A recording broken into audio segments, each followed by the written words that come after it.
What does a quiet dawn raid on a tanker have to do with insurance in London and salaries in Caracas? More than you think. The U.S. Navy and Coast Guard seized 2 Venezuelan-linked oil tankers in under 2 weeks, with no public warnings and no shots fired. In this video, we break down the helicopter boardings, why analysts call it graduated coercion, and how a pattern of silent seizures can raise risk premiums, delay payments, and choke off Venezuela's vital revenue stream. Keep watching to see how control of movement beats control of territory. Before we move on, please take a moment to subscribe to the channel and like the video. 2 tankers halted in less than 2 weeks with no warning. So how do you take a bridge in 90 seconds without a shot? You start before the sun cracks the horizon. The first intercept unfolded off Venezuela's coast while most of the crew still worked the night rotation. A Navy bird slid into the dark airspace and held it. No chatter on VHF, no courtesy hail. Days later, a near-identical move rolled out. Same rhythm, same silence. Both were labeled as security missions, not inspections. That phrasing mattered, because it told the teams what to seize first and what to ignore. The crews thought they were about to stamp papers and keep schedules. Instead, they heard rotor wash pound the stack and saw ropes slap the deck. A boarding team came down hard and split, no wasted movement. One element surged for the bridge, another dropped toward the engineering spaces. A third spread along the main deck, hands on mooring lines, doors, and the comms locker. The goal wasn't a search, it was control. Airspace belongs to the Navy in this playbook. They set the bubble and manage the timing, so no drone, no helicopter, no curious aircraft cuts across the lane. From that cover, a Coast Guard elite team inserts from the helo. The first boots through the bridge wing go straight for the ECDIS console and the helm. A crew member's hand hovering near a radio gets redirected. The second team moves for the engine control room, where a missed step can keep propulsion live and give a master leverage. The third team snaps the lines, locks exterior doors, and sweeps for portable SATCOM units. Under 3 minutes, the ship doesn't just have guests, it has a new chain of command. Speed decides whether the world hears about it in real time. Transmitters go dark first. AIS stays silent. The bridge team pulls the voyage plan and backs up the ECDIS, taking the route and the past tracks. Helm control shifts. The master is isolated in a controlled space. Calm voice. Clear rules. In the engine room, throttle commands now run through the boarding team, not the bridge.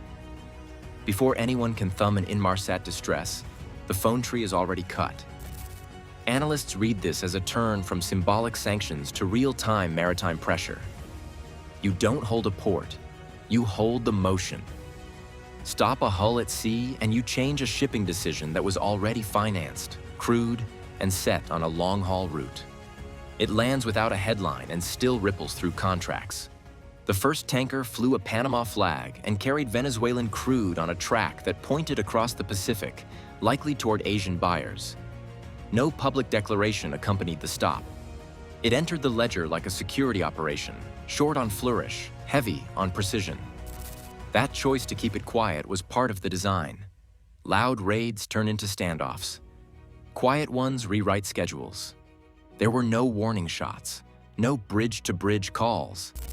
The timing matched pre-planned routes and rehearsed choreography built to prevent escalation by making it pointless. When the helo came, the math had already been done. The crew might not have seen it, but the intercept window was chosen down to minutes. So the technique looks like this.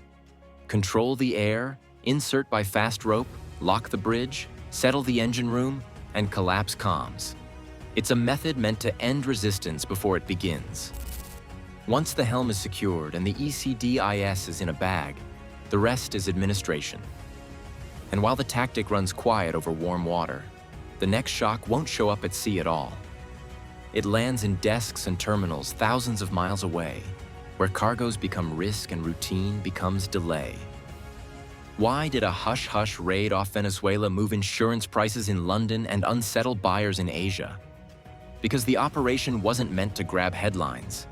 It was built to change math. The play is graduated coercion, a steady drumbeat of precise seizures that adjust risk with each repetition. No big showdown, no flag waving. Just enough action to make the next voyage feel costlier, slower, and harder to insure. One ship is noise. 2 in 2 weeks becomes a signal.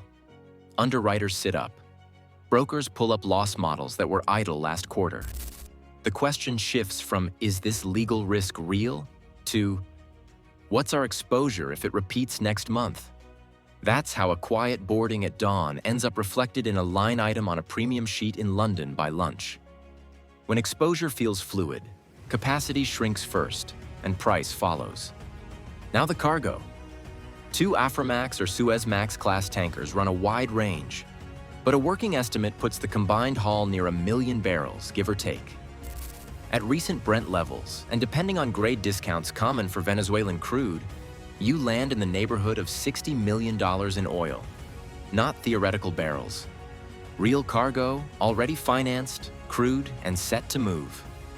That number is the headline, but the leverage hides in the timing of the interruption.